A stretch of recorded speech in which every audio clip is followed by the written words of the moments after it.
Oi, tudo bem?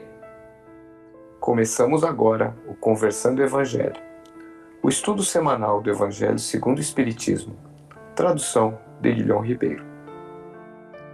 O estudo de hoje é o número 19, capítulo 5, Bem-aventurados os aflitos, itens de 6 a 11, causas anteriores das aflições e o esquecimento do passado.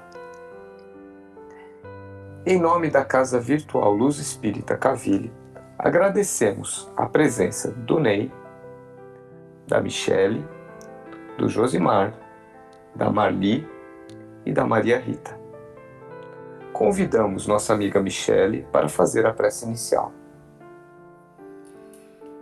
Vamos fechar nossos olhos, acalmar nossos corações.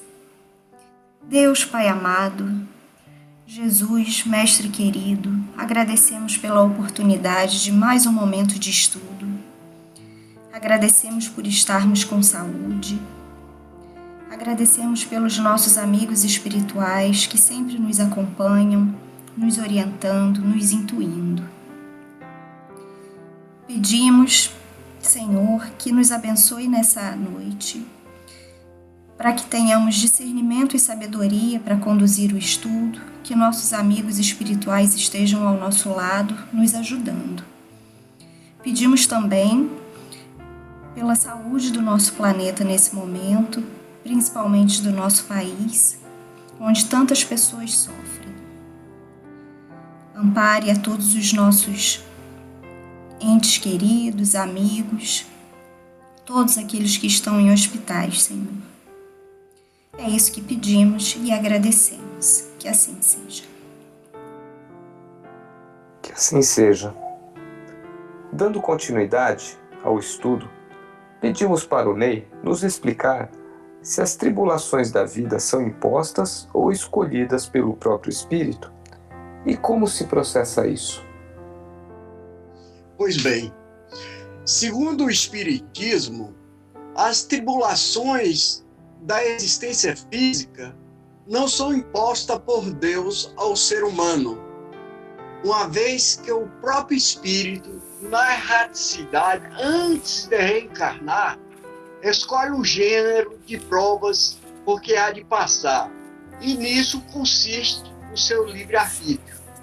Contudo, nada ocorre sem a permissão de Deus, porquanto foi Deus que estabeleceu todas as leis que regem o universo, dando ao Espírito a liberdade de escolher.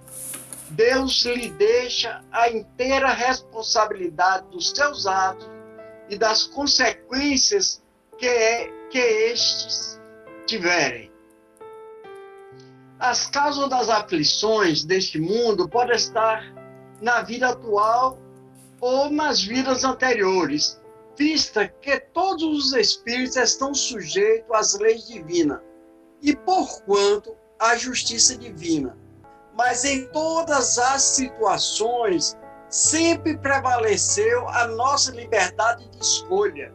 Ninguém decidiu por nós e nem nos obrigou a decidir nesse ou naquele sentido. A dor e o sofrimento que carregamos, as conquistas e realizações benéficas que trazemos e mostramos decorre da nossa total liberdade de escolha que tivemos e que temos para tomar nossas decisões.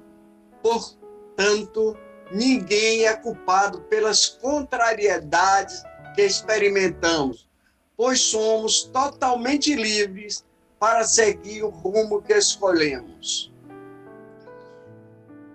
Pois bem, se não pudermos retroceder para modificar o ontem, temos plenas condições de alterar o hoje, vivendo com equilíbrio e dignidade para fazermos um novo amanhã. E assim, tendo a consciência de que vivemos agora sob os reflexos do nosso passado, é necessário que organizemos agora o presente, para que assim possamos construir um futuro melhor. Busquemos, através do Evangelho de Jesus, o roteiro para a paz e a felicidade que tanto queremos. E aí, com base no que o nosso irmão Ney falou, desse nosso roteiro de vida, é importante a gente refletir sobre o porquê a gente esquece o passado.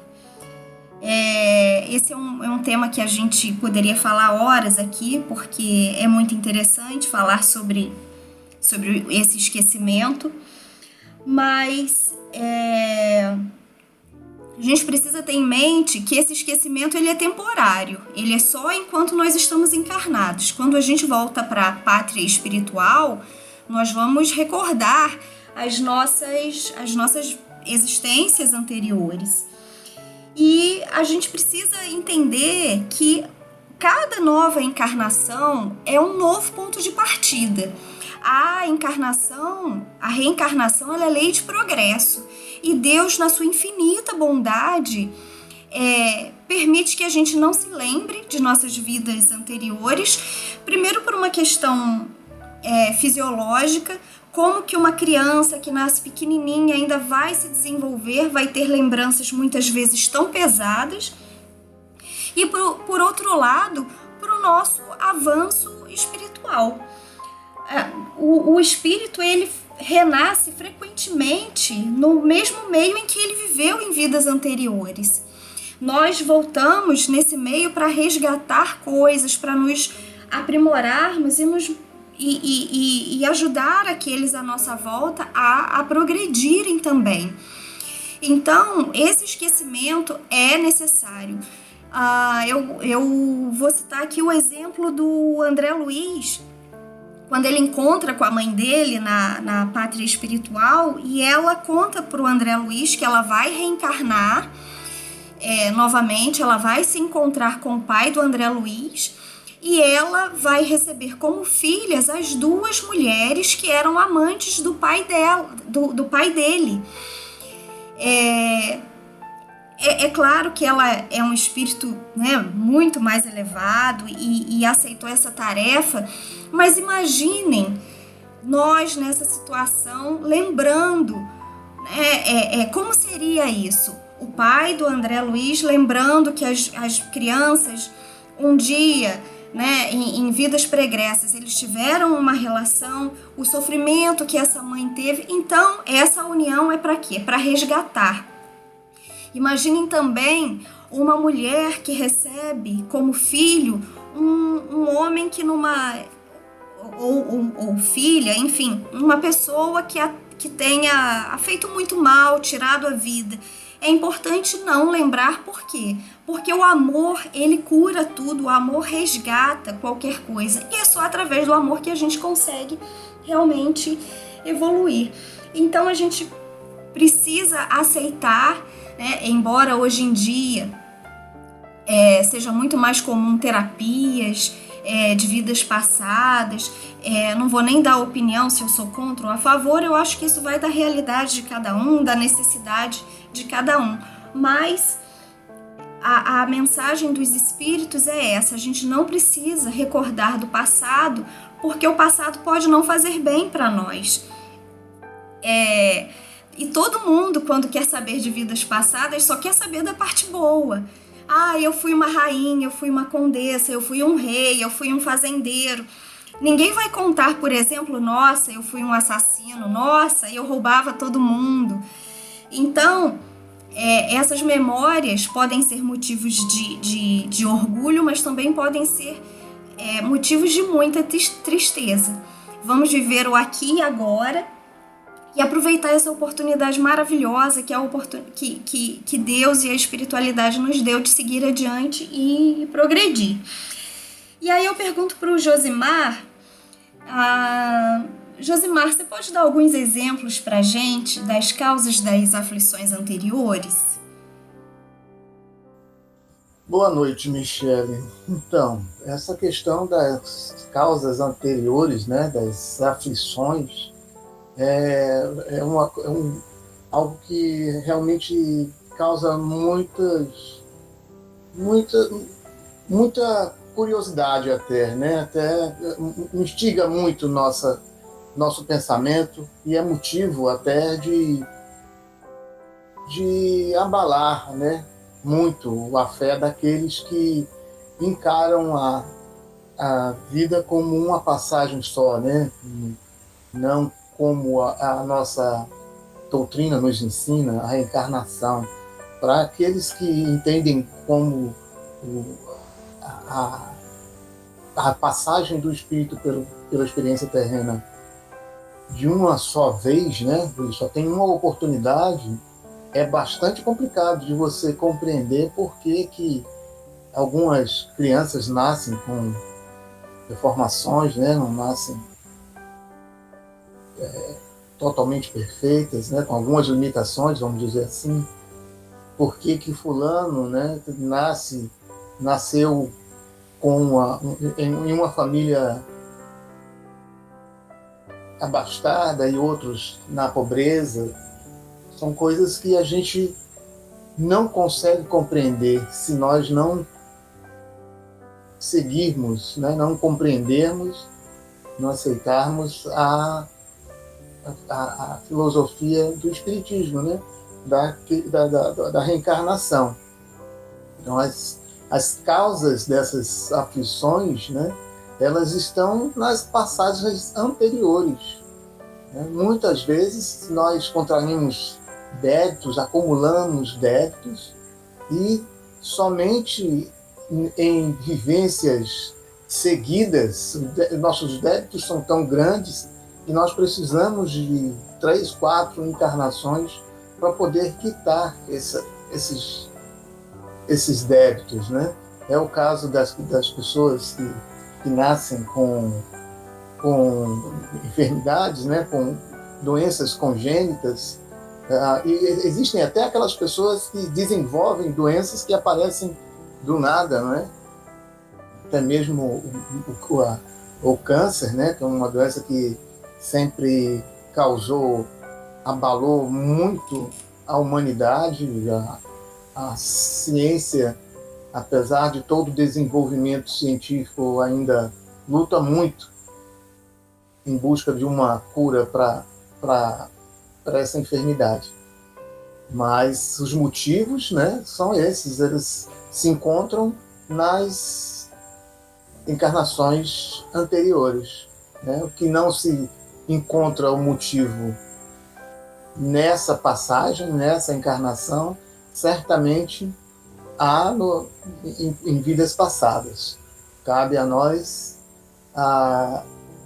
o entendimento e resignação de aceitar, né, que Deus é justo e que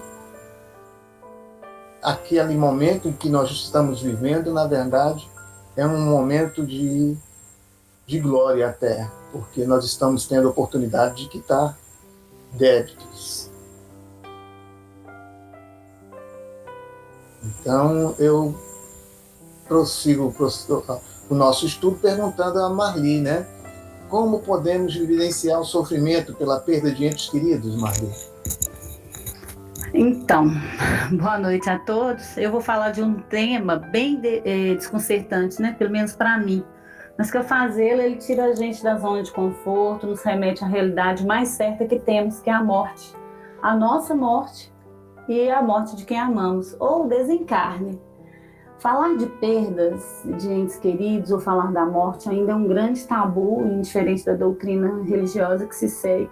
Porém, a pandemia que agora estamos enfrentando fez com que a morte fizesse parte do nosso dia a dia, seja pelas notícias que chegam para a gente a todo momento ou pela perda de um ente próximo. Hoje estamos falando um pouco mais sobre a morte.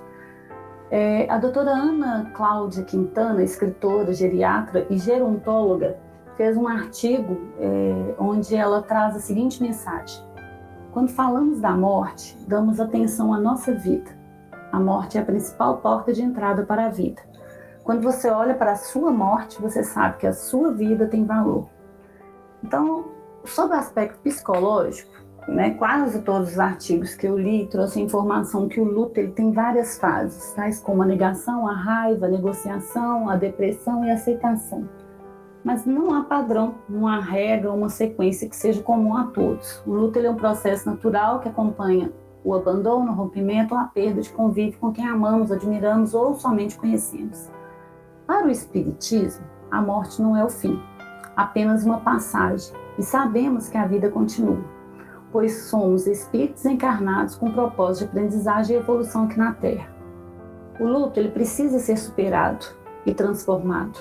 Sabemos que o que morre é o corpo físico, o espírito ele continua vivo, pois ele é somente energia. Isso é uma realidade, e entender isso pode diminuir a dor do luto.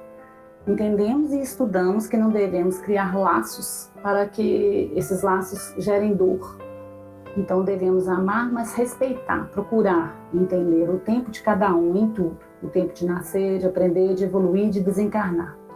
Sofrer o luto com respeito e aceitação ao momento e, acima de tudo, oferecer ao espírito que desencarnou a liberdade de seguir o seu caminho, sem amarras e sofrimento, é um dever que temos, pois o luto ele é uma prisão que nos submete para mostrar a dor da perda. A gente só submete ao luto para mostrar a dor da perda. E pensando fora da situação, sem nenhum julgamento, mas isso não faz nenhum sentido, pois deveríamos desejar a quem amamos um ótimo regresso à nossa verdadeira pátria, que é a pátria espiritual. Contudo, sabemos que não existe uma regra ou um modelo a ser seguido, cada um reage ou vivencia da maneira que se pode ser feito. E para finalizar, eu vou citar um trecho do texto de Santo Agostinho. E no estudo do WhatsApp, eu vou colocar esse texto na íntegra, porque ele realmente é maravilhoso. O texto chama A Morte Não É Nada, e a passagem que eu vou citar é essa. Não tenham revoltas, não lamentem, apenas tentem compreender. Se não lembrarem de mim com alegria, vou ficar no meio do caminho, sem poder ir para onde tenho que ir, sabendo que nada posso fazer para voltar para vocês. Não quero tristeza, não quero lágrimas, quero orações. E para continuar nosso estudo, pergunta Maria Rita, como superar o sofrimento? Respondendo à questão, como superar o sofrimento? O sofrimento é uma experiência comum a todos os seres humanos, independente de sua nacionalidade, cultura, religião, condição socioeconômica, etnia, idade, sexo ou qualquer outra condição da existência humana. O sofrimento pode surgir de situações as mais diversas possíveis e o seu grau de intensidade varia de pessoa para pessoa. Assim também é a sua superação. Uns superam com sabedoria, aproveitando as lições que dele possam surgir. Outros se entregam ao processo de vitimização, de autopiedade, aumentando-o cada vez mais a níveis próximos ao insuportável. Nos dias atuais, os profissionais das diversas áreas que lidam com o sofrimento humano aconselham as pessoas a encararem os momentos difíceis, sejam eles de ordem física, moral, emocional ou espiritual. É ponto pacífico a ideia de que o sofrimento traz grandes ensinamentos, despertando nas pessoas a resiliência, a perseverança, a coragem, a capacidade de lidar com conflitos. Entretanto, para que se possa aprender com o sofrimento, é necessário que se renuncie ao ciclo de sofrimento, muito comum nas pessoas que têm a tendência de repetir processos, mesmo os mais dolorosos e infelizes. Para a superação do sofrimento, é preciso, antes de tudo, atravessá-lo, senti-lo corajosamente, vivenciá-lo e entender que ele faz parte da experiência humana na Terra. A superação do sofrimento passa pelo entendimento de que ele resulta basicamente do orgulho, do medo e do apego, pois esses três flagelos humanos atrasam o processo evolutivo pelo qual todos precisam passar. Assim, o autoconhecimento, o conhece-te a ti mesmo, é uma das ferramentas fundamentais no lento e longo processo de superação do sofrimento. Descobrir quem se é de verdade vai mostrar a repetição de velhos padrões negativos frente à vida, vai mostrar que a forma como vivemos é resultante de escolhas, vai mostrar que por serem escolhas nossas, somos nós mesmos, somente nós mesmos poderemos assumir a responsabilidade de transformar a situação de sofrimento em situação de aprendizagem e crescimento. O autoconhecimento vai mostrar que a vida é uma sucessão de momentos de vitórias e derrotas, de ganhos e perdas, de alegrias e tristezas, de perigos, de lutos, de obstáculos, e assim poderemos atender ao chamado da vida que nos pede coragem, determinação, amor incondicional, caridade e justiça, e acima de tudo, a certeza de que tudo muda, inclusive a situação de sofrimento no momento. Obrigado, Maria Rita, por nos ensinar a superar o sofrimento. Pedimos ao nosso amigo Josimar fazer nossa prece de encerramento. Vamos, nesse momento, aproveitando essa energia positiva que nos circunda, agradecer ao nosso Mestre Jesus por esse momento de estudo, pedindo também a nossa espiritualidade amiga, nossos amigos de luz, que possam nos tocar com sabedoria para que nós possamos enfrentar nossas aflições, as nossas dores, sem flertar com o sofrimento, ou ainda que tenhamos que passar pelo sofrimento, que saibamos tirar nossos aprendizados desse momento. Que nossos irmãos de luz nos acompanhem e nos dê uma semana de muitos bons trabalhos e muito crescimento. Que assim seja. Assim seja. Que assim seja. Tenham todos uma boa semana. E até o próximo estudo. Fiquem com Deus.